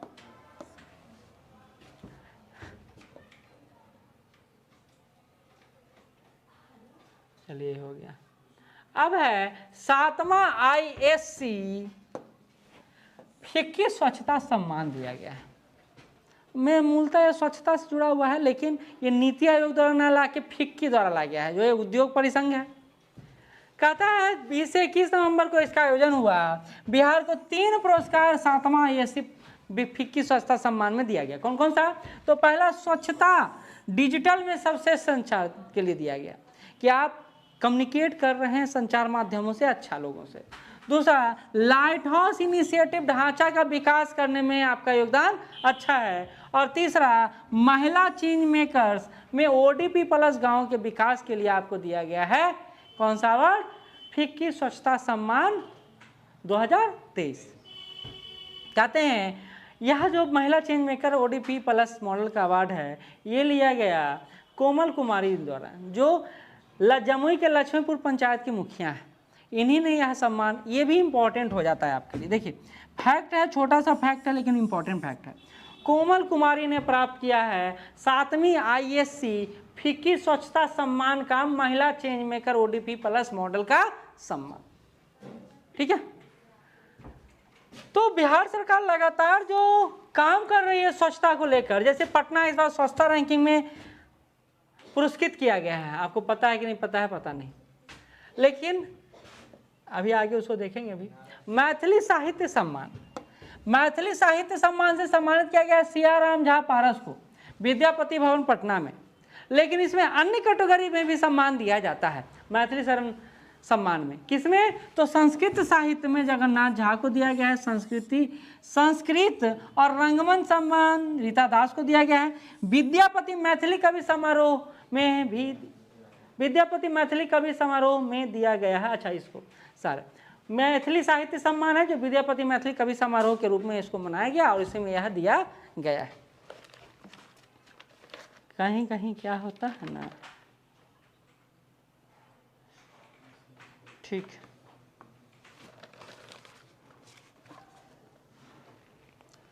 ये ठीक। आगे बढ़ते हैं। मिशन सुरक्षा। तो हमने क्या देखा यहाँ? हमने देखा कि मैथिली साहित्य सम्मान से किनको नवाजा गया है? सियाराम झा सारस को। उसी में एक कैटेगरी है संस्कृत साहित्य में को जगन्नाथ झा को दिया गया, और संस्कृत और रंगमंच सम्मान दिया गया है रीता दास को। तो ये महत्वपूर्ण है जो इससे जुड़े हुए हैं। अब आते हैं अगला, वो है मिशन सुरक्षा। कहते हैं अपराध और उससे जुड़े पेशेवर अपराधियों को लगाम लगाने के लिए बिहार पुलिस द्वारा एक मिशन चलाया गया, इसका नाम है मिशन सुरक्षा।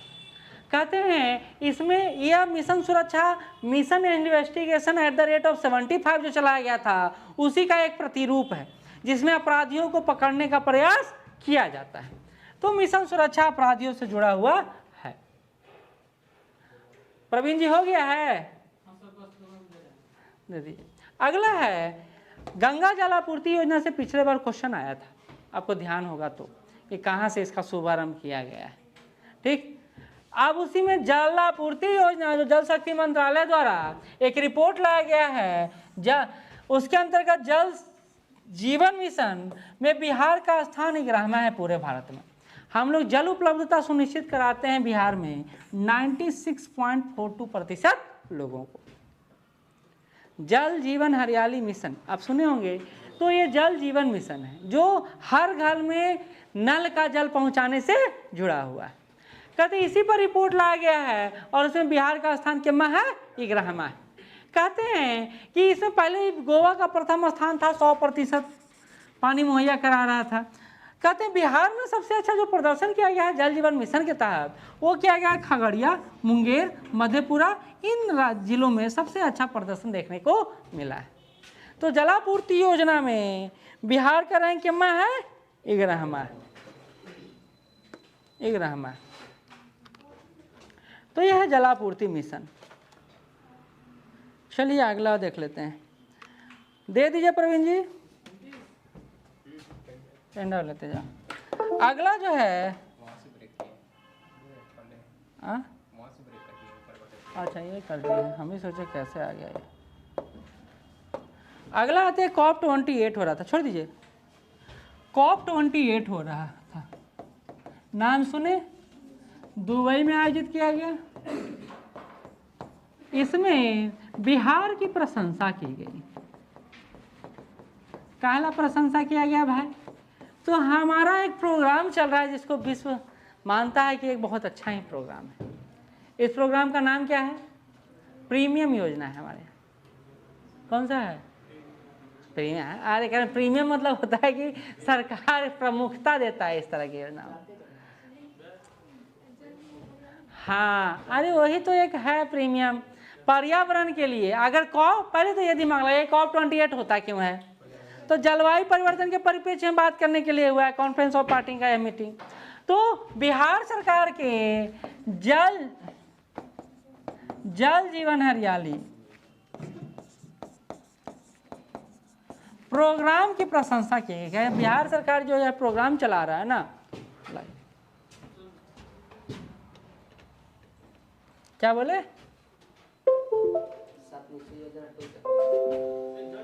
हे भगवान, जल जीवन हरियाली योजना 7 निश्चय से कहाँ जुड़ा हुआ है? उसमें जुड़ा हुआ है पर्यावरण के एस्पेक्ट, लेकिन नहीं तो अलग तरह थीम भी रहा है बिहार दिवस का जल जीवन हरियाली 2022 का। 2023 में तो युवा शक्ति बिहार की प्रगति रहा। तो अगर आप पढ़ रहे हैं तो जल जीवन हरियाली के बारे में नहीं जानेंगे तो कैसे चलेगा, बताइए तो।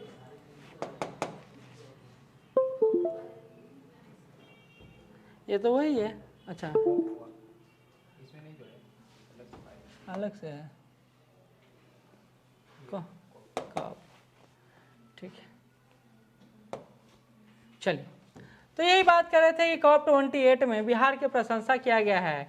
जलवायु परिवर्तन से निपटने के लिए बिहार में वनीकरण को लेकर जो बिहार का जल जीवन हरियाली मिशन है उसके लिए कहते हैं कि जल प्रबंधन कहता है ये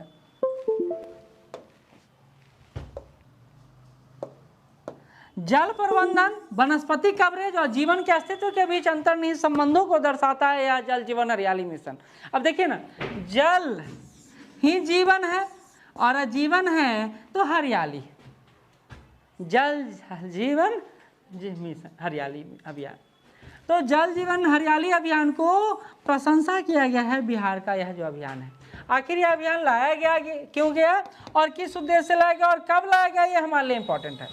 तो जल जीवन हरियाली अभियान की बात किया जाए तो यह नीतीश सरकार का एक बहुत प्रीमियम योजना, पहले भी बात किया। ये क्या आ गया,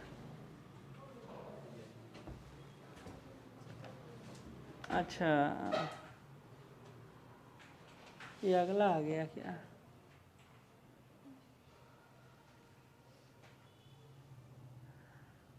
आगे पीछे हो गया, चलो कोई बात नहीं, इसी से जुड़ा हुआ है ये भी कि जल शक्ति मंत्रालय ने जल जीवन सर्वेक्षण 2023 किया है, ये भी इससे जुड़ा हुआ है।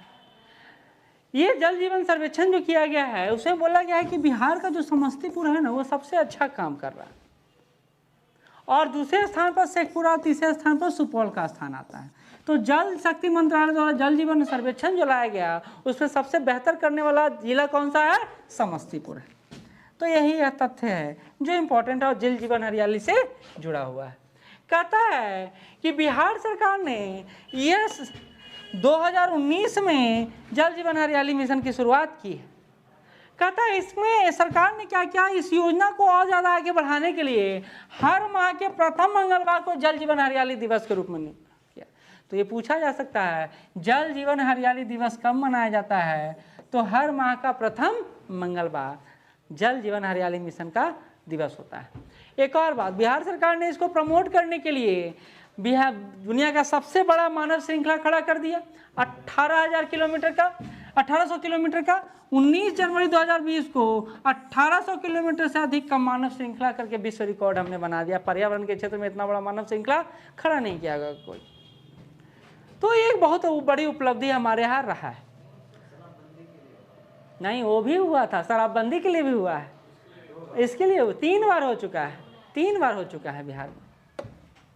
नाव से लेके सड़क तक सब तो खड़े थे। एक और है, बिहार सरकार के शिक्षा विभाग ने ये रूम तैयार किया है जिसको नाम है सहेली कक्ष। यद्यपि महिलाओं को कई सारे प्राकृतिक कारणों से असहज महसूस होती हैं या उनको थकान महसूस होता है, तो उनको सुरक्षा के लिए और आराम के लिए सखी कक्ष का निर्माण किया गया है। सहेली कक्ष, सखी कक्ष का है, सहेली कक्ष। कहता है राज्य के स्कूल में लड़कियों के लिए आराम कक्ष होगा, लड़कियों की माहवारी और शारीरिक समस्या के प्रति जागरूकता देने का भी काम करेगा, और इसी में महिलाओं से संबंधित अन्य वस्तुओं को भी रखा जाएगा ताकि जरूरत पड़े तो वहाँ से वो ले सके। मूलतः शिक्षा विभाग यह करना चाहता है कि महिलाओं और लड़कियों की उपस्थिति विद्यालय में ज़्यादा हो, तो इसके लिए महिलाओं की सुरक्षा करना जरूरी है। तो एक अगर ऐसा कक्ष रहेगा तो अब विशेष परिस्थितियों में भी विद्यालय प्रांगण में आ सकती है। तो इसीलिए सहेली कक्ष का निर्माण किया गया। आपको पता है कि महिलाएं या लड़कियां स्कूल क्यों नहीं जाती हैं? क्योंकि बेसिक इंफ्रास्ट्रक्चर गांव में होता नहीं, और इसका सबसे ज़्यादा उन्हीं को अभिशाप मिलता है, क्योंकि समस्याएं उन्हीं के पास ज़्यादा है। तो इससे महिला भागीदारी और लड़कियों को शिक्षा के प्रति रुझान भी मिलेगा। 26वां पूर्वी क्षेत्रीय बैठक का आयोजन किया गया। एक यूपीएससी में एक बार क्वेश्चन आया था कि पूर्वी क्षेत्र की अध्यक्षता कौन करते हैं, तो गृह मंत्रालय द्वारा किया जाता है। और अभी तो गृह मंत्रालय और सहकारिता मंत्रालय दोनों एक ही व्यक्ति के पास है, और वो है अमित शाह। हाँ, ठीक है। तो पहले तो पूछा जा सकता है कि 26 पूर्वी क्षेत्रीय बैठक के में आयोजन किया गया। 26, देखिए बीपीएससी का कोई भरोसा नहीं, कहाँ से क्या पूछते। एक बच्चा है बहुत ही ज़्यादा उत्कंठा के साथ, वो बोले बीपीएससी तो पूरा चेंज हो गया है, अब आसान कहाँ क्वेश्चन देता है। तो आप देखिएगा तो क्वेश्चन का लेवल, कुछ क्वेश्चन था जो आसान था, खास करके हिस्ट्री का क्वेश्चन इस बार आसान था, साइंस का क्वेश्चन हार्ड था, और करेंट का हार्ड नहीं था, अलग था, जो हम पढ़े नहीं वो पूछ दिया। तो हमारे पास एक हुआ जो बना कि नहीं यूपीएससी लेवल, अब हर क्वेश्चन को उसी नज़रिए से देखता है। लेकिन ये तो अलग बात है कि हर क्वेश्चन वैसा आता भी नहीं। हाँ, एक लेवल तक आप उसको उस तरह पढ़ सकते हैं, लेकिन अभी भी तथ्यात्मक ही पूछता है यूपीएससी, लेकिन तरीका बदल गया है। ठीक, कहते हैं पटना के संवाद भवन में इसका आयोजन किया गया पूर्वी क्षेत्रीय बैठक का, इसलिए हमारे लिए महत्वपूर्ण है। कहा गया कि क्षेत्रीय परिषद के बारे में जान लें कि राज्य पुनर्गठन अधिनियम 1956 के भाग 3 के तहत क्षेत्रीय परिषद का गठन किया गया। यह क्षेत्रीय परिषद 5 क्षेत्रीय परिषद है जो पूरे भारत में 5 जोनों में बांटा गया है। और पूर्वी क्षेत्रीय परिषद में जो शामिल राज्य हैं वो बिहार है, झारखंड है, उड़ीसा है, सिक्किम है और पश्चिम बंगाल है। और इसी की अध्यक्षता का आयोजन पटना में किया गया, जिसकी अध्यक्षता नो डाउट अभी बताया केंद्रीय गृह मंत्रालय द्वारा किया गया। ठीक है। चर्चा में आई रेशमा प्रसाद। क्यों भाई? क्योंकि पहली ट्रांसजेंडर हैं जो पटना विश्वविद्यालय के सीनेट के सदस्य के रूप में नियुक्त की गई। ये न्यूज़पेपर में बड़े बड़े अक्षरों में आया था। हाँ, ठीक है। तो ये है रेशमा प्रसाद, बिहार की पहली ट्रांसजेंडर जिनको पटना विश्वविद्यालय के सेनेट का सदस्य बनाया गया है, आपके सामने उपस्थित है। ठीक है, ये याद हो गया होगा। ये ट्रांसजेंडर वाला महत्वपूर्ण क्यों है? क्योंकि इनको अभी तक नौकरी में भागीदारी नहीं दिया जा रहा था। इधर सुप्रीम कोर्ट का जजमेंट आया है, उसी के बाद ट्रांसजेंडर की नियुक्ति हो रही। हम तो कहे तो हो, पहले नहीं होता था, वो जजमेंट के बाद से नियुक्ति होने लगा है। अंतर्राष्ट्रीय संघ फोरम 2023, इंटरनेशनल यूनियन फोरम 2023 की बात कर लेते हैं, जिसका आयोजन गया जी में किया गया है। अब एक बात और, सारा यूट्यूब और बुक पर लिखा हुआ है गया, जो गलत है। नाम परिवर्तन हो गया है गया का, आज सोच रहे हैं कि कैसे गलत है। गया जी नाम हो गया है पिछले साल ही। अच्छा, हुआ कब? हो गया। गया जी में यह इवेंट हुआ है और पहला संस्करण है। सबसे बड़ी बात ये, ठीक है, उद्घाटन किसके द्वारा किया गया? दलाई लामा। ऐसे भी वहाँ पर कोई बड़ा उद्घाटन होता है तो उसका उद्घाटन दलाई लामा कहते हैं। धम्म संघ का भी आयोजन राजगीर में 2 बार हुआ है, लेकिन अंतर्राष्ट्रीय संघ फोरम का आयोजन किया गया पहली बार बिहार में।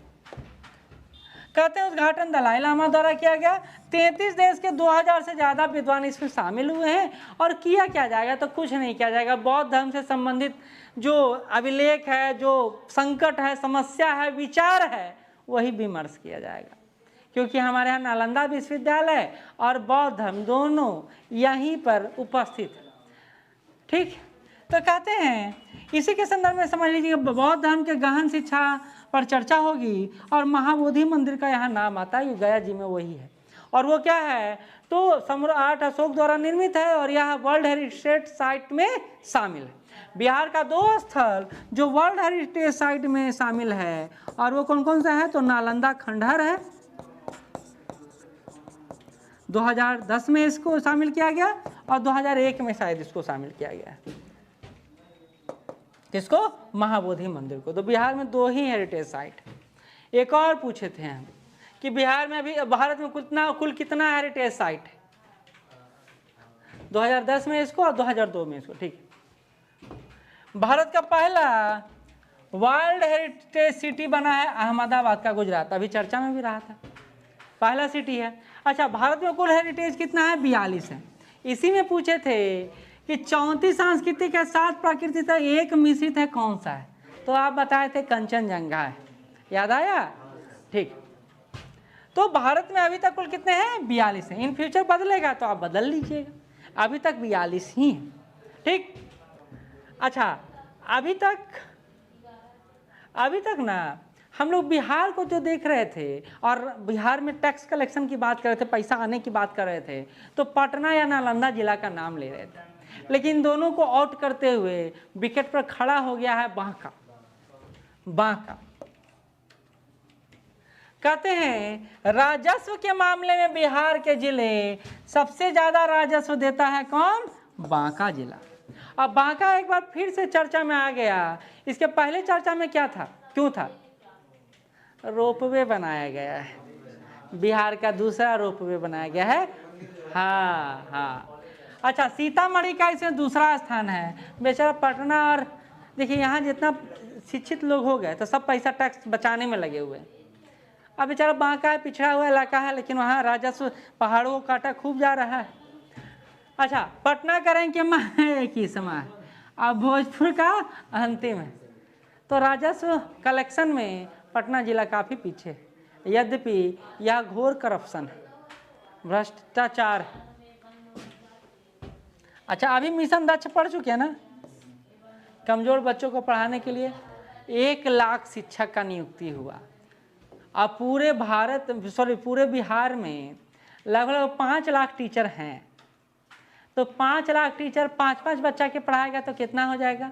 अब 5 लाख से ज़्यादा हो गए, 6 लाख के आसपास हो गए, 25 लाख। तो 25 लाख छात्रों को पढ़ाना होगा। तो शिक्षक टीचर बनने के बाद माथा खपत कम नहीं, अपन बेटा बेटी संभाल नहीं रहा, दूसरा के संभाले चलेंगे। तो ये मास्टर का जिम्मेदारी होगा। और ये नहीं ना, अपना नहीं रख सकते हैं, नहीं रख सकते हैं। एक और है वीवर्स ऑफ होप, ये बड़ा अच्छा डॉक्यूमेंट्री मूवी बना, गया के बुनकरों को लेकर वीवर ऑफ होप करके एक डॉक्यूमेंट्री बना, और इसी पर को यूनेस्को ने पुरस्कृत किया। अब कैसे वीवर हैं जो बुनते हैं, कैसे अपना जीवन यापन करते हैं, किस तरह अपने आप को चला रहे हैं, इस पर एक डॉक्यूमेंट्री समझते हैं ना, शॉर्ट मूवी। अच्छा, हम भी सोचते कभी कभी ना कि हम लोग क्लास को भी कुछ प्रोडक्टिव होना चाहिए। हमारे सब हैं जो वो शिथिल प्रवृत्ति के हैं, खाना पीना रहना और सोना। आप लोग से बोले थे कि सामाजिक कार्य कुछ हम लोग भी करें, महीना में कम से कम मुंह बना रही है कि सर अपन जीवन चल ही नहीं रहा, दूसरा के सेवा हम करे जाएंगे। बोल दिए, हम 2 बार सोचे भी, लेकिन अच्छा ठीक, ये गाय भी है जैना से, बोले हैं हम जैना से, बिल्कुल हम लोग करेंगे। हाँ, तैयार रहोगे ना सर? उस दिन गायब रहेंगे, पेट दर्द मुंह दर्द सब, लड़की लोग को तो जानते ही है सर कितना बीमारी होता है, उस दिन ज़्यादा हो जाएगा। चाप पर टिका, अभी बढ़ने दीजिए ना क्लास, फिर शुरू करेंगे। होता है बीच में क्या हुआ, सारे लोग गायब हो गए। ये बात है, एक बात दूसरे का सहायता करके देखिए, आत्मसंतुष्टि खूब मिलता है। कुछ मिले ना मिले, खुशी मिलता है। क्यों मिलता पता है? क्योंकि आज तक हम खाने में ही लगे हुए हैं, किसी को खिलाने में नहीं लगे हुए हैं। बोले भी थे अच्छा खाना बनाइएगा तो मेरे लिए भी लाइएगा, कभी लाए हैं? नहीं लाए। हाँ, आप लोग कहिएगा तो हम भी खिला सकते हैं, लेकिन हमको खिलाने में ज़्यादा मेहनत है, आपको खिलाने में कम मेहनत। चलिए, तो ये बहुत इंपॉर्टेंट है, ये छोटा छोटा डॉक्यूमेंट्री, और अगर पुरस्कार मिलता है तो इम्पोर्टेंट हो जाता है हमारे लिए। और इसका नाम है वीवर्स ऑफ होप। ठीक है, भू समाधान पोर्टल लाया गया। क्यों लाया गया? तो अभी कल ही एक रिपोर्ट आया है, हिंदुस्तान पढ़ रहा था मैं, बिहार में ना नाली गली के लिए लोग दिन भर मारा पीटी कर रहे हैं, सबसे ज़्यादा लड़ाई हो रहा है। बिहार सरकार का रिपोर्ट है कि बिहार में अपराध का सबसे बड़ा कारणों में एक है भूमि विवाद, और दूसरा नली का गली के कारण, नली और गली के कारण। तुरंत गांव में हाइपर हो जाते हैं लोग, भाई हमर गेट के सामने से नली गुजारेगा, दुर्गंध हम लेंगे, करोगे तुम।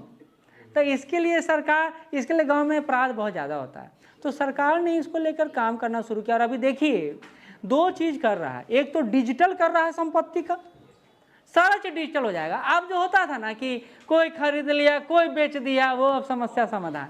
अब तो बेचारा दलित लोग को अब पता चल रहा है कि हमारा इंदिरा गांधी आवास योजना के तहत 1975 में मिला था 5 कट्ठा जमीन, वो अभी जाके उनको पता चला कि हमारे नाम पर है, तब वो बेचारे खुश होकर उसको बेचने में लगे हुए हैं कि भैया ले लो।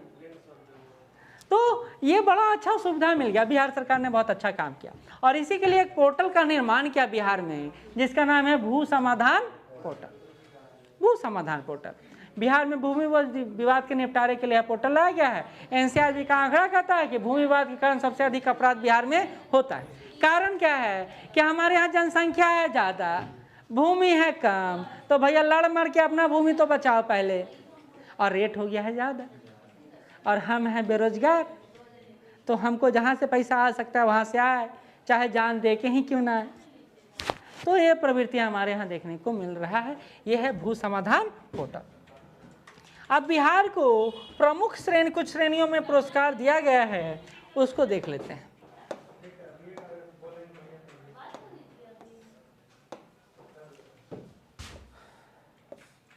चलिए, अगला है भोजपुरी पुरस्कार। फिल्म पुरस्कार का आयोजन मुंबई में किया गया।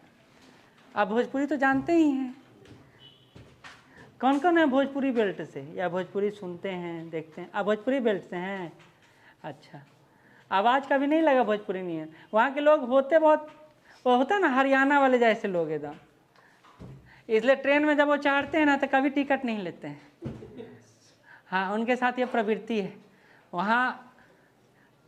मतलब ये राजपूत इन लोग को संख्या ज़्यादा है थोड़ा, तो उन लोग का दबंगई चलता है ट्रेन में खूब, और टीटी भी कुछ नहीं बोलता है। यहाँ से बक्सर तक कोई ट्रेन में चेकिंग नहीं चलेगा, चेकिंग जो भी चलता है बक्सर के बाद चलता है, क्योंकि पता है सब वही होगा, और जाएंगे तो वहाँ पीट पाट देगा, वो बेकार चीज़ है। ठीक है, क्या हम बोकारो से आ रहे थे ना, हाँ तो एक टीसी आके थोड़ा जो लोग घुस गए थे ना रिजर्वेशन वाले में, उसको हटा रहा था। ये लोग बोल रहा था बिहार घुसने देखो ट्रेन के दौरान, तो फिर अगले स्टेशन पे वो टीसी खुद आ गया, तब प्यार से फिर बात करने लगा। होता ही है वहाँ पिटाई, या इधर होता ही है। चलिए, तो 18वां भोजपुरी फिल्म पुरस्कार में मुंबई में आयोजन हुआ, पहला जो हुआ था 2005 में हुआ था, ये 18वां है तो 2023 में हुआ। सर्वश्रेष्ठ फिल्म मिला आन बान शान को, सर्वश्रेष्ठ डायरेक्टर मिला प्रमोद शास्त्री को, और सर्वश्रेष्ठ नायक मिला अरविंद अकेला को, जो अब अकेला नहीं है, शादी कर लिए है ना, कल्लू भैया जिसको कहते हैं। हाँ, अगला है सर्वश्रेष्ठ अभिनेत्री मिला आम्रपाली दुबे को।